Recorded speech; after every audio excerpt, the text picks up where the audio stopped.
Hola, vamos a hacer ahora la parte 4 de la clase 11, donde estamos hablando de movimiento circular. Y después de trabajar con las variables angulares, vamos a volver a recuperar qué significa eso para el vector posición, el vector velocidad y el vector aceleración. Y bueno, puse la cara en la cámara para darles un poco de ánimo, espero. En este tramo hay que hacer muchas derivadas. No las voy a contar muy despacio porque están escritas.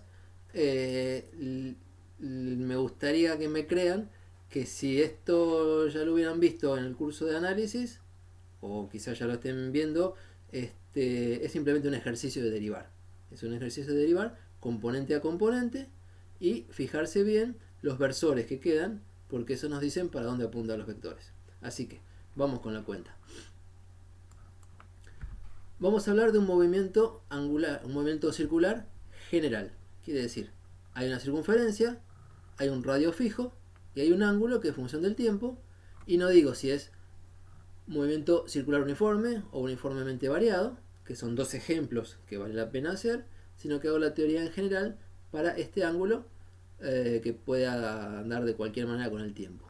Un ejemplo sería ver acá como un péndulo colgando y que el ángulo aumenta, disminuye, positivo, negativo, y ese es un tipo de movimiento circular muy importante que no es ninguno de los dos que ya vimos.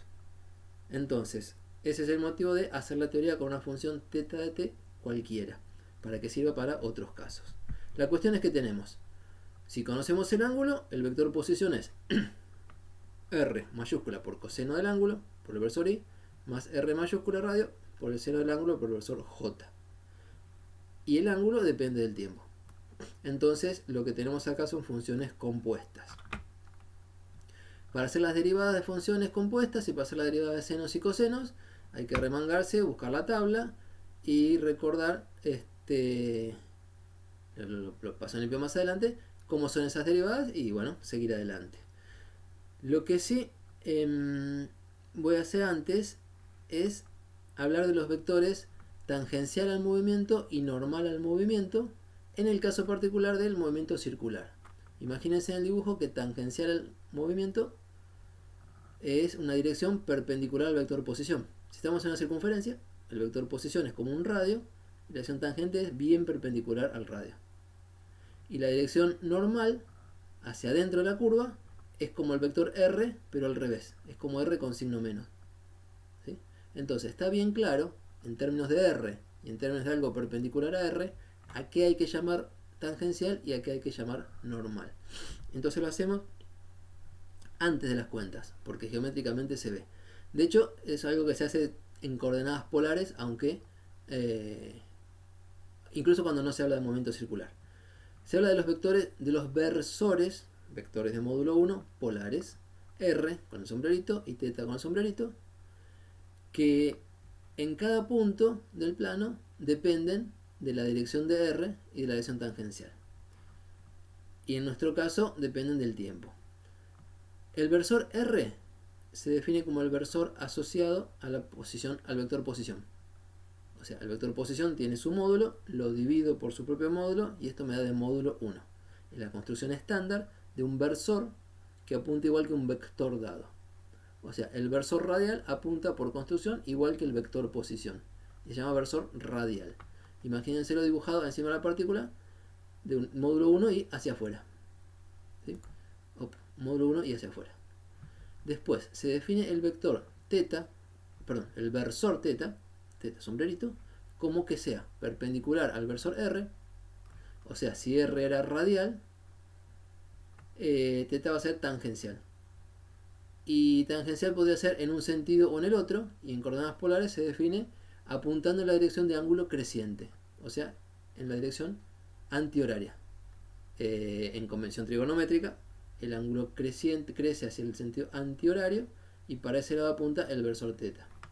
Entonces, en un dibujo, aquí estaba, R radial hacia afuera, θ tangencial en sentido antihorario. Una vez dibujados, uno puede hacer como ejercicio de vectores. ¿Cuáles son las componentes de R en la base cartesiana I y J?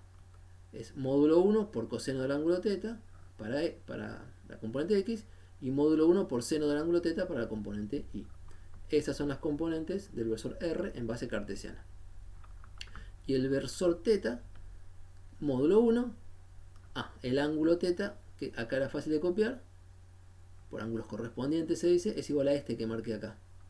El argumento es que el que no está marcado es el complemento, es el que suma 90 con θ, en este dibujito horizontal y vertical. Y el mismo que no está sombreado, con este que ahora les aviso que es θ, también suma 90 grados entre las dos flechitas de los versores. Entonces, por tener el mismo complemento, son el mismo ángulo. Esto lo hacen en todos los ejemplos que tienen que trabajar con ejes torcidos, como inclinados, como planos inclinados, etc. Y entonces sabemos cuánto vale este ángulo. Entonces, con ese ángulo, la componente de x es módulo del versor θ, es módulo 1 por seno del ángulo en x con signo menos, porque vaya para atrás. Este término. Y módulo 1 por coseno del ángulo sobre el eje y, este término.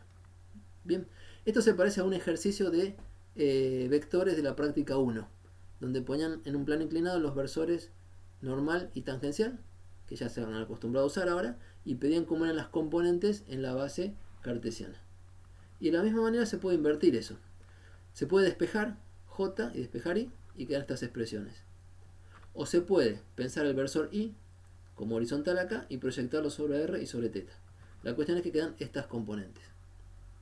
Entonces, cuando nosotros trabajemos con los versores I y J, van a aparecer estas combinaciones algunas veces y las tenemos que reconocer. Eso es el versor radial, entonces me doy cuenta para dónde apunta. ¿Sí? Por eso está esto contado con cuidado. Cuando aparezcan estas combinaciones trabajando con I y J, tenemos que darnos cuenta si es el versor radial o el versor angular, o si no es nada de eso. Bien, reconocer esas expresiones. Entonces, un poquito más de nombres.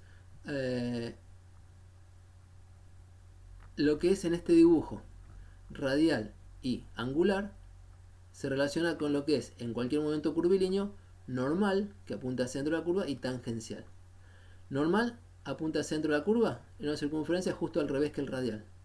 Por eso el versor normal, por lo que estoy moviendo, se escribe como menos el radial, o el radial menos el normal. Y en cambio el versor tangencial de un movimiento, que acompaña la velocidad, en general depende de si la velocidad es para un lado o para el otro. El versor angular en coordenadas polares siempre se define en sentido antihorario, ángulo creciente. En cambio el versor tangencial depende del movimiento si va para ese lado, para ese sentido o en el otro. Acá lo escribí con un más menos porque hay que elegir en cada caso según la velocidad. O sea, estos versores que les cuento ahora, radial y angular, creo que no lo dije antes, pero era re importante, son parientes o se relacionan directamente con los normal y tangencial que sí trabajamos antes. Ok. Entonces, cuando hagamos derivadas, va a haber que derivar funciones seno. En la tabla dice que la derivada del seno de algo por t es algo por el coseno de lo mismo. Y la derivada del coseno de algo por t es menos el seno por ese coeficiente, que en nuestro caso siempre es omega. Estas fórmulas les van a servir para movimiento con velocidad angular constante. Pero yo quiero trabajar más en general. Y ustedes van a tener seno de una función que depende de t. No omega por t, sino una función que depende de t, que puede ser distinta en distintos casos. Entonces, lo importante es trabajar con el seno de una función que depende de t en forma de función compuesta, o el coseno de una función que depende de t en forma de función compuesta. Y la regla, que no vamos a demostrar, pero la ven bien en análisis, es que la derivada de una función compuesta, o sea, una función aplicada a la variable se aplica una función, y al resto se aplica otra función.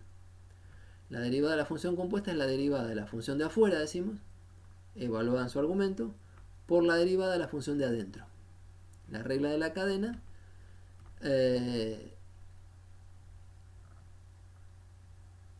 hace este trabajo, pero no está bien anotado. Perdón, no está bien anotado. Acá tendría que decir derivada de g respecto de f, porque la variable de g directa es f. Entonces la derivada de g se hace respecto de f. En esta misma clase, y antes de que nos vayamos, voy a hacer algún truco para poner la letra f. Perdón.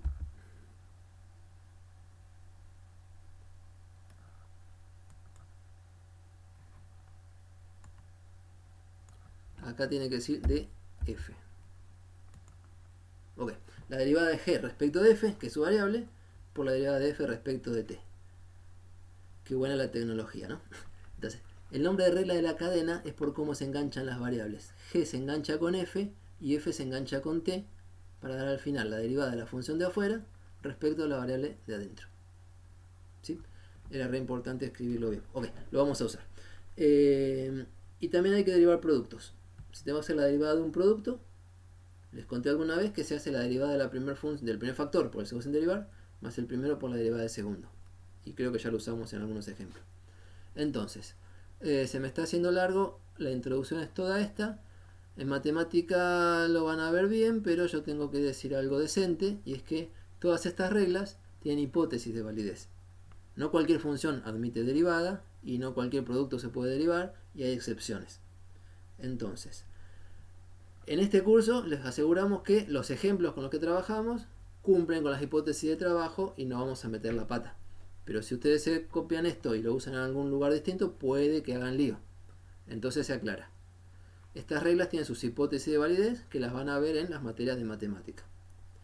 En el libro que escribimos para CIVEX, el que siempre el tenemos subido a la página, están los enunciados con cuidado. ¿Cuáles son las hipótesis para que esto valga? Pero para entender los enunciados quizás haya que leer las partes anteriores del libro. Y acá están las páginas. Pero en el curso anual que ustedes hacen de análisis van a ser mucho más que eso. No solo van a ver los enunciados, sino las demostraciones de esos enunciados. Entonces ustedes discutirán en matemática bajo qué condiciones son válidas las reglas que estamos usando. Acá, con permiso, les aseguramos por experiencia que no metemos la pata y las vamos a usar directamente. Entonces, empezamos el próximo tramo haciendo que la velocidad es la derivada respecto del tiempo del vector posición que estaba copiado allá arriba. Pero para no apurar ahora, lo hago por separado.